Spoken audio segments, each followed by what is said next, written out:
Good morning, good morning, good morning. It is the 20th of April 2024. It is 5 minutes to 8 Central European time, or it's 5 minutes to 8 in the morning Central European time. My name is David Thorne, and you are watching today's Bitcoin price analysis. Well, yesterday's video was just completely off the whim and I didn't really do any editing whatsoever, and I'm going to continue doing that once again today. So we are literally just going to try and jump straight into the price as quick as we can. So let's just have a quick look at the weekly market, right? Or the weekly time frame. Sorry, I keep saying that. Let's turn this volume off. Right, as we can see here, we are still kind of going sideways. We've got a red week right now, but there's not much difference. All we're going to say is right now that the price of Bitcoin is going sideways, and we don't need to dig anything more into that. We could say it's going to go here, we could say it's going to go there, but it's all just could change in the space of 4 or 5 hours, and it could go in a different direction. So let's just assume that we're going to go sideways for a couple more weeks. And until we see any other confirmation, we're just going to ignore it. So on the daily time frame, we can see we've got this bounce. We've got very much this range here with the top and the bottom. So as far as I'm concerned, we've got a range, and until I see something else happening, until I see it break out of the bottom of this one range or break through the top of this range, I'm not interested. All right, so right now, as far as I'm concerned, this range, it's going to be going sideways for all the time it does something else otherwise, or we see something else. All right, so what can we see right now? Is there more of a chance it's going to hit the bottom of the range, hit the middle of the range, or come up to the top of the range? Well, it looks like that the 5, the 8, and the 15 on a daily time frame are starting to curve. All right, so we've seen the 5 hit the 50, and now it's bouncing back up again. And the current price of today's candle is above the 5. All right, and now obviously it's got to go above the 8 and then above the 15 to make any chance of the 5 going above the 8 going above the 15, and so on. So this is the confluence. This is the information that we need to see to add to our bag of information to make a decisive decision about what could happen. So we don't have enough information on the 4-hour time scale. We know that we need to see higher prices.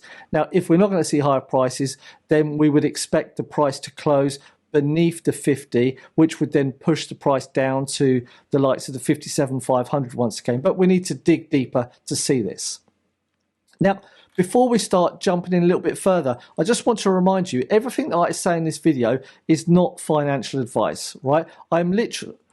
Everything that I say in this video is not financial advice. I'm not a professional trader. I'm literally just a guy, just like possibly you, or you could be a woman as well, sat in front of a monitor talking to a microphone about the price of Bitcoin going up and down. Now, this is all about my own investments with me and my wife. We invested back in 2021, and obviously we saw that horrendous dip in that one time, where yes, we should have bought even more, but we didn't. But we stuck it through, and now we're up here. And I did take some good profits up the top here, so much so that we could add to our Solana collection, let's call it, and a couple of other shit coins as well, a couple of altcoins as well, just for the sake of, if they do explode in the future, we know that we've covered all bases, right? But ultimately, we are heavily invested in Bitcoin and Solana, and we're starting to invest into the Magnificent Seven right now,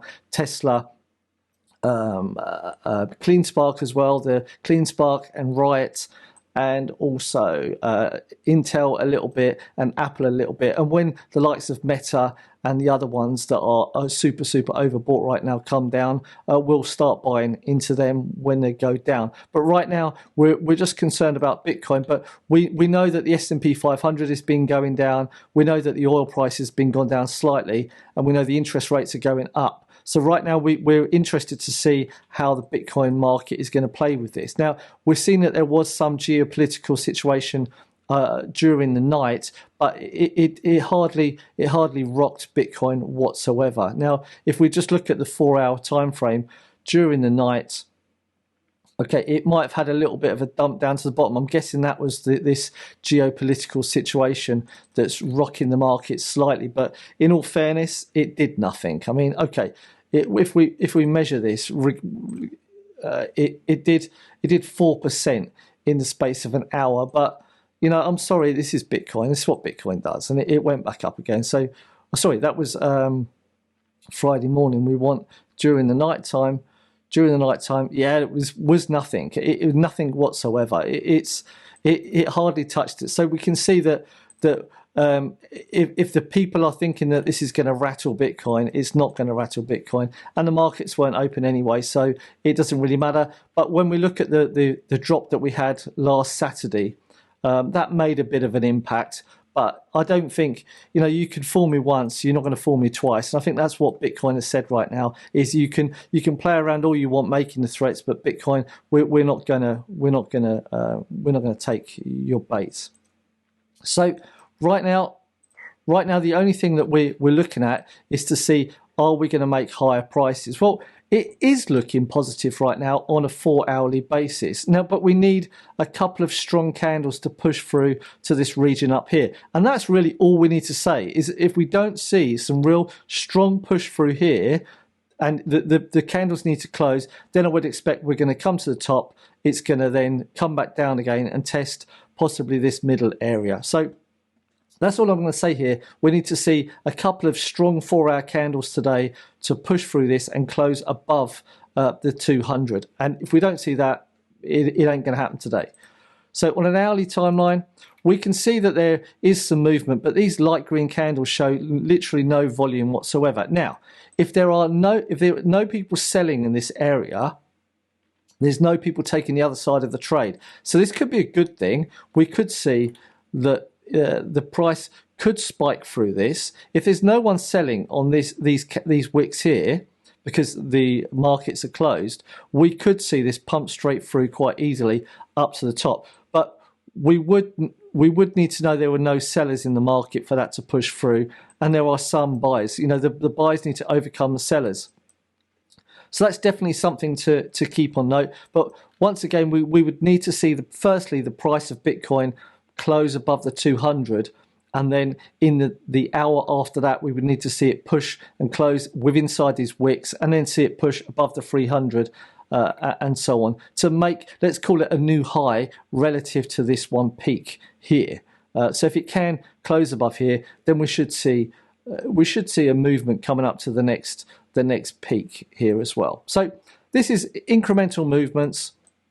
Now, if we don't see that and it gets rejected here, then we would expect to see it come and test this bottom of this wick, I'd assume, because there's no liquidity here, and we can see that it's filling at least, say, 50% of it, but it would have to come and fill the other 50%. So we would expect to see the price close beneath the 50 and then come and fill this area. This area down here. Fill this area down here, and then if there is still no buyers in the market, we'd assume that the buyers are down here to bring the price down. Now, it could just be a little bit of a fake out if it comes down to bring the price down to here, to go back up again, to trap any of the people shorting the market here, and to bring it back up again, and to search for their stop losses and so on.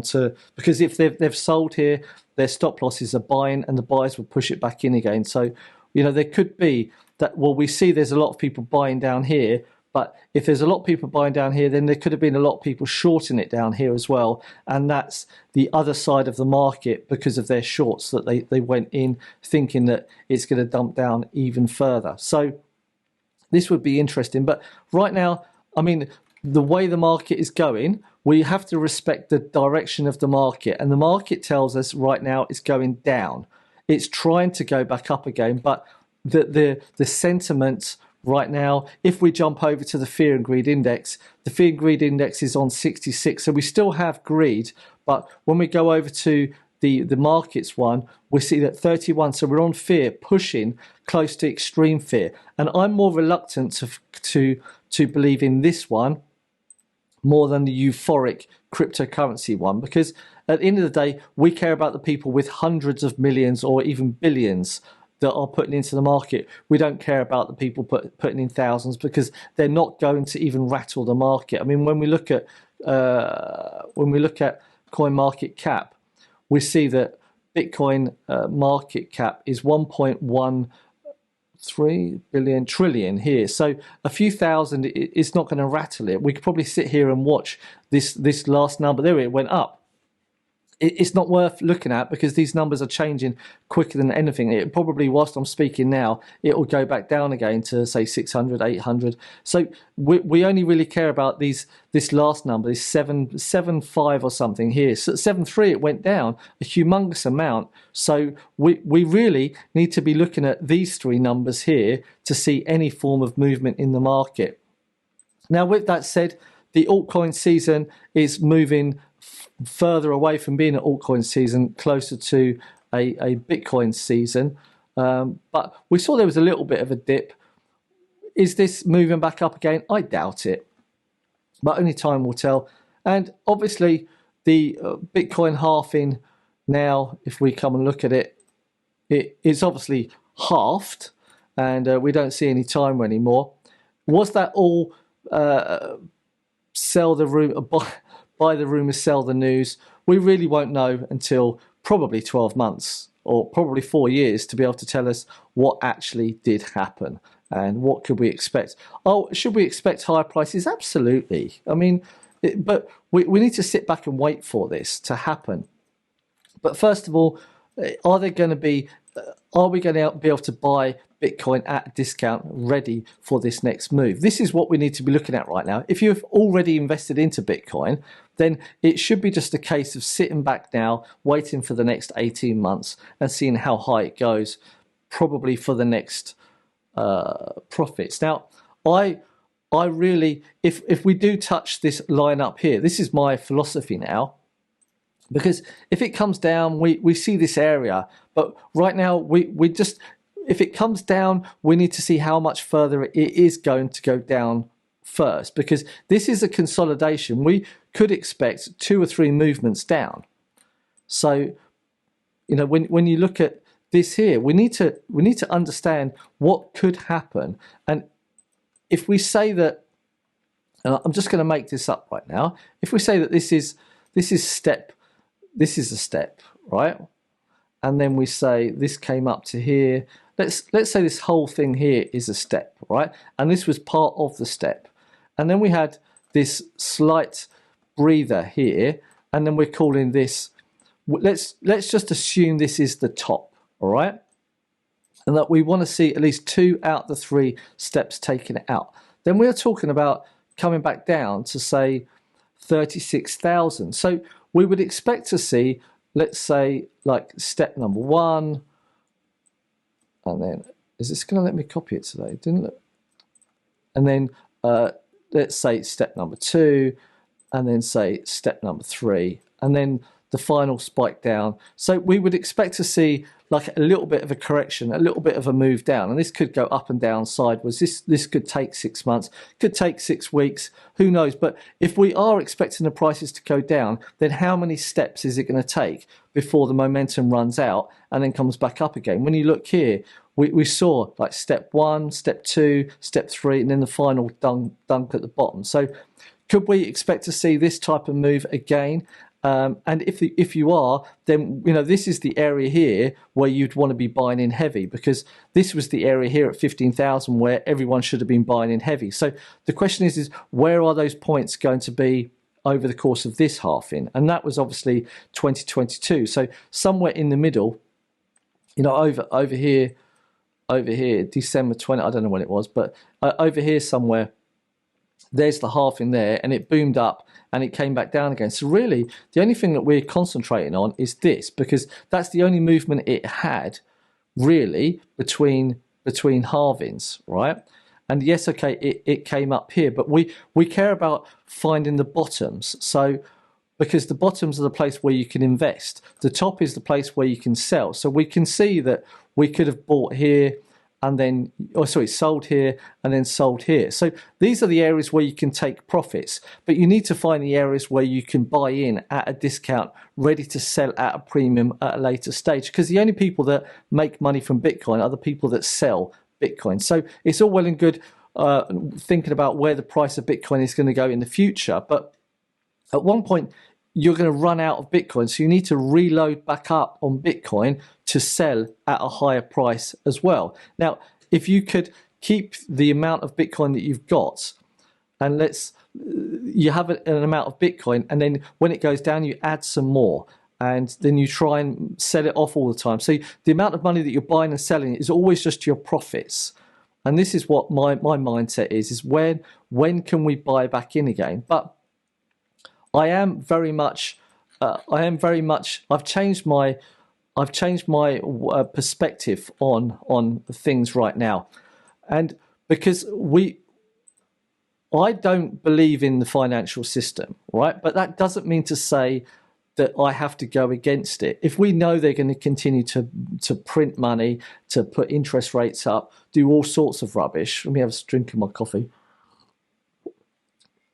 If we know they're going to do that, if we know that the politicians are going to make all sorts of problems and they're going to make all sorts of debt, and that is going to make the prices of everything just jump up, that in turn will put the prices of houses up, of oil up, of the earnings up.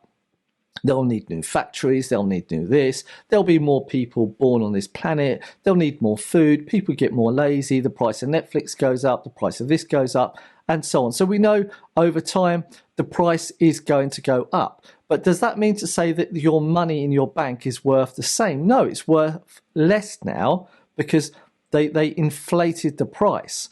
And as you can see here, we've got massive inflation still relative to go back to, say, 15 years ago. You know, even the price of my fitness gym over the past 6-7 years has gone from, say, 15 euros a month to then 20. I still pay 15, but other people now to have the same membership are paying twice as much as me to have the same membership. So we can see that the price of gym memberships over that time has doubled. And we also see that the price of diesel, you know, when I bought my car back in 2014, the price of diesel then was around about 80 cents, so it's euro cents per litre. And now it's on 170, right? And sometimes I can get €1.60 for a price of a litre of diesel, right? So we can see there that it's more than doubled. So if we just go along with how the government's going to go and how the central banks are going to go, that would mean in the next 5 years, then a price of fuel would be, say, €3.40 a litre, and the gym membership would be then €60 a litre. But that would also mean that Bitcoin would jump by twice as much to 120,000 as well, because it's now got to double relative to all the prices of everything else. So if you put your €1,000 in today, your $1,000 in today, you know that your $1,000 is only going to be worth $500. The buying power is only going to be worth $500 in 5 years' time, even though the number on the bank balance will be 1,000. So the question is not what your money is worth in the future. It's relative to what's your money worth today, and how can every single unit of currency work for you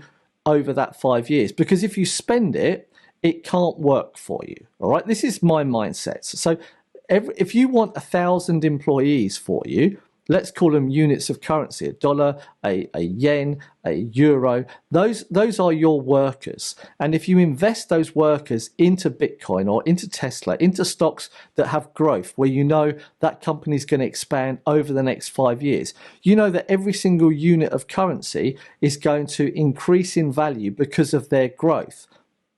And as you go along over that 5 years, hopefully you can sell the profit that those workers have made for you to basically bring you back that extra money that the money that you've lost due to inflation. So the question is even if you put your money into Bitcoin today, right? And you don't care at what price you put it in. If you want to bring it out in 6 months' time, there's a likelihood that the price of Bitcoin will be 40% cheaper, right? It would have lost value because it's on its upward movement and it has to come down first of all. So, but if you put your money in regardless of price, literally just blind into it, just like some of these like BlackRock and so on is doing it for the pension funds, they know that their customers put their money in, they need it out in 30 years' time, and the price of everything will inflate. So their money sat in the bank is worth nothing. It needs to be invested into something. So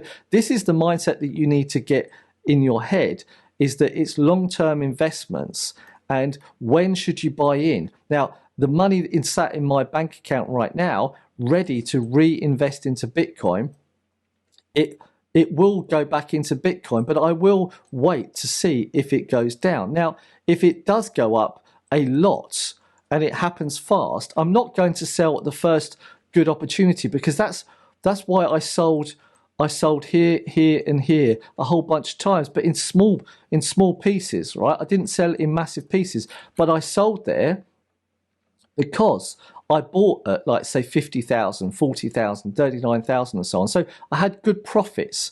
I could take the good profits out there, and I wanted to see that at least I could distribute some of the money back into the likes of Solana, because Solana then was 200 bucks, 200 euros a Solana. Now, we've seen over the course of a week or 2 weeks that Solana went down to like 100 again, approximately 100, and I bought it back in again with the profits. So now I've quadrupled my Solana position and some other positions ready for the next pump up, which we see. And if we do go down again, and Solana goes down again, right, and Bitcoin goes down again, then it will go back in, right? And if CleanSpark and Riot, the stocks for the miners, go down again, I will buy in. But right now, the miners are having to invest a huge amount of money in new technology to grow, to cope with the next 4 years. So how am I thinking about it? I'm thinking about this, well,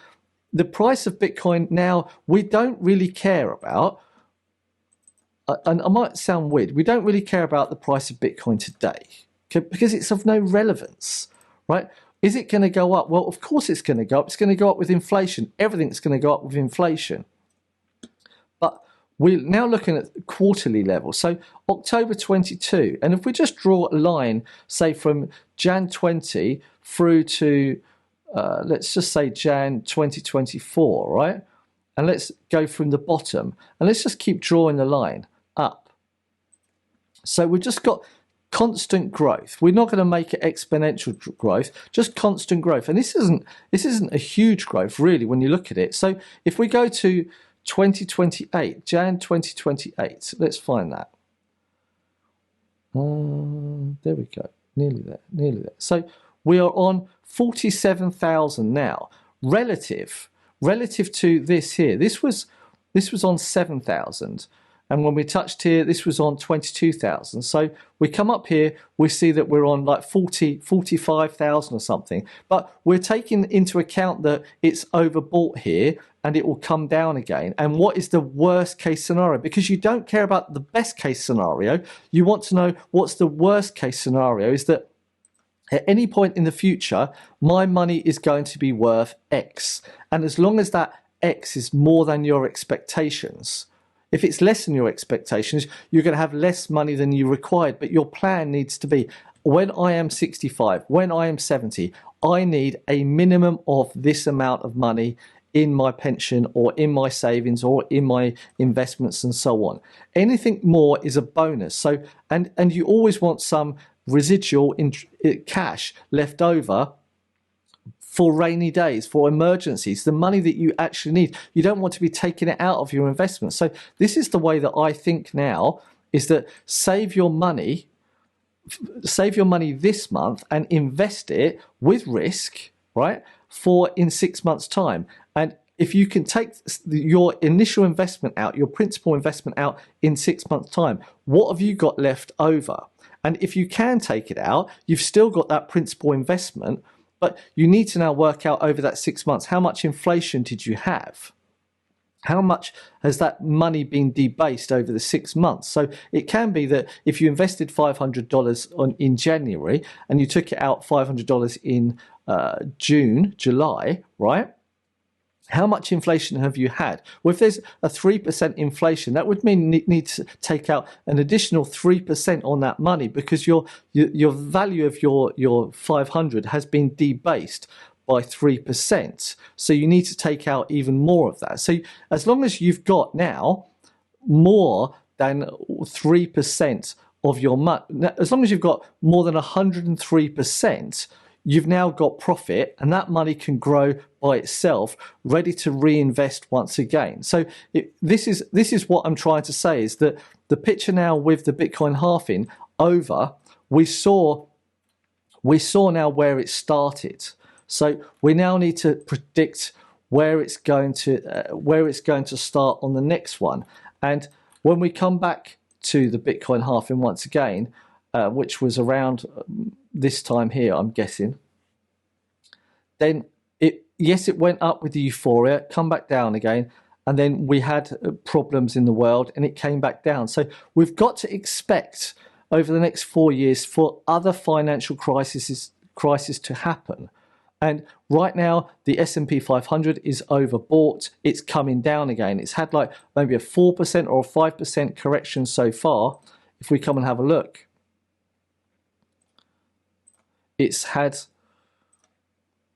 what's it had so far? Okay, it's had a 7% correction so far. And I've heard analysts say that a 10% correction or even 12% correction would be perfectly reasonable, right? So like a 12% correction would be reasonable, and this wouldn't be panic level at 12%. If it starts coming down to say 20%, this is the likes of panic type of stuff. But some of these stock prices, like at the moment, Tesla's come down, Apple's going down, Intel's come down, Nvidia just lost 10% on Friday as well. So this is one of the, I think it's like 50% of the S&P 500 up is made of 7 companies. So if they go down, then they're going to bring the price down of everything else. And if the Nasdaq goes down, it'll be a case of, when do we start seeing a sell-off? When do we start seeing companies or investors putting their money out of these things and putting it into safe assets like gold? And we can see here that countries, governments, institutions are putting their money into gold, and they're not looking on a daily basis. They're looking on more like a yearly basis, is because they want their money in, and when the interest rates go down and money becomes free again, they start wanting growth. That's when they'll know they'll have more inflation once again, because the high interest rates are there to bring down inflation, to bring down the prices, if anything, to have deflation, to remove some of those losses in the price. And when companies start laying off employees, which companies have started to do now, then that will mean that they've got to, that'll make the unemployment rate go higher, right? Which means less people have got money, then there'll be less spending, which means there's less profits for companies. Companies that aren't very good will start going down. Their share prices will go down. That will bring the S&P 500 and the Nasdaq down even further, which will then probably make more and more people get laid off.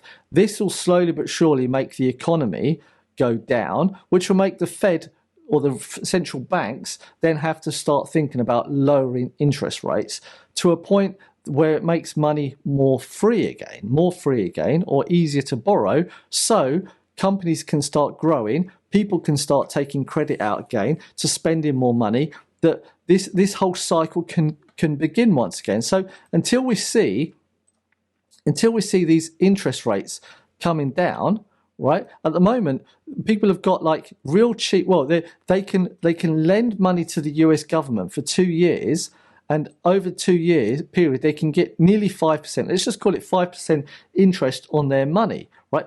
Why would they want to invest into Bitcoin or something like that, where they might get 5% on their money, right? If we come back to today and see what they've got here, right? So 15th of April, we want to come back to 15th of April here, and then we want to come back to 15th of April 2022,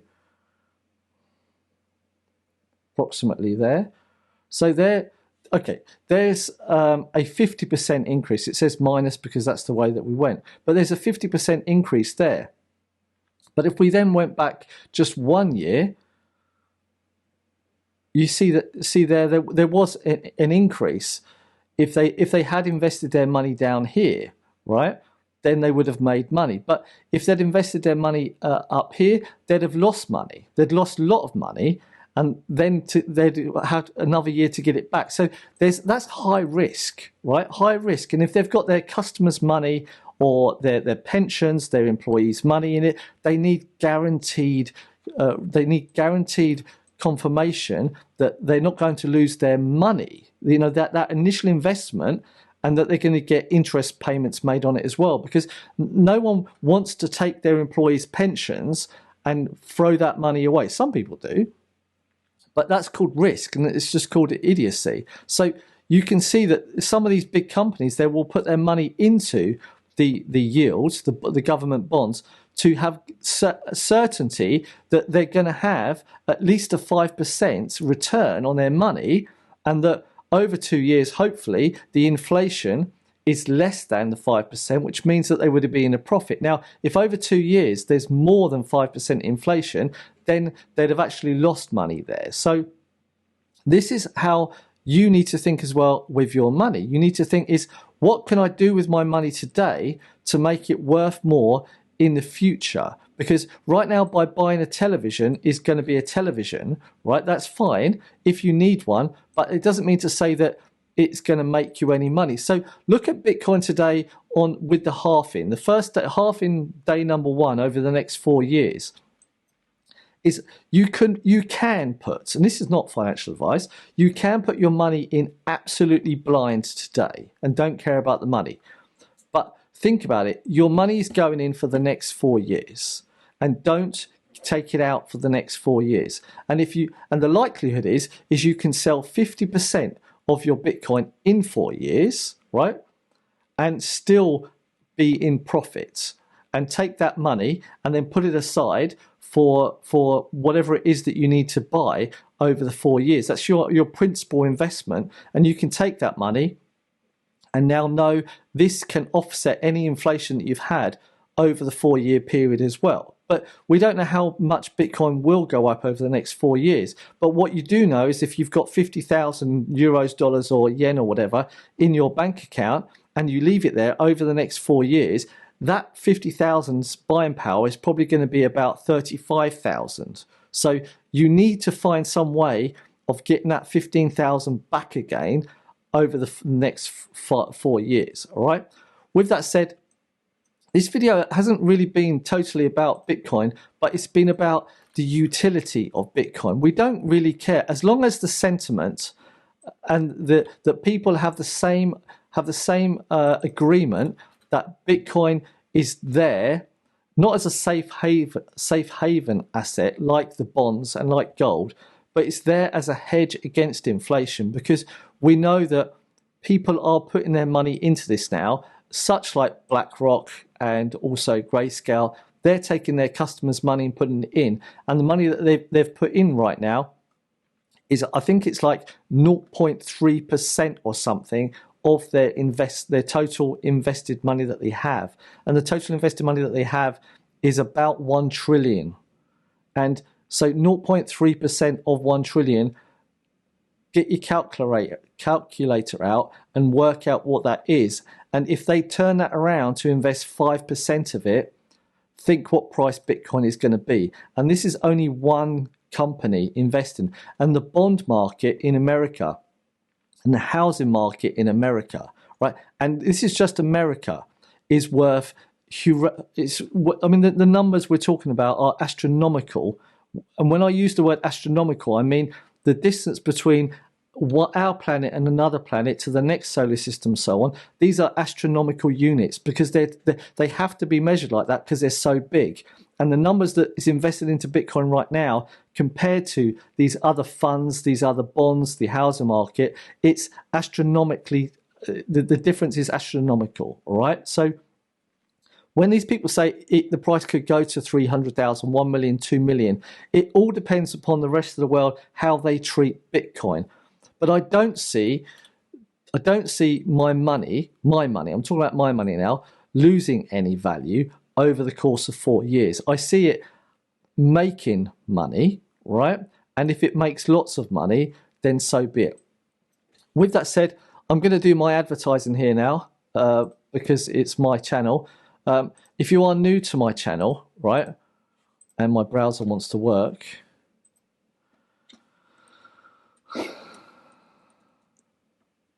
Chrome being a nightmare lately. If you are new to my channel, my name is David Thorne. As I said at the beginning of the video, this is my channel, David's Videos. I make lots of different types of videos, all right, from living in Germany. I just talk about the different things that I've been through, the people, lots of videos about programming. This channel started off with programming. This is what it was all about.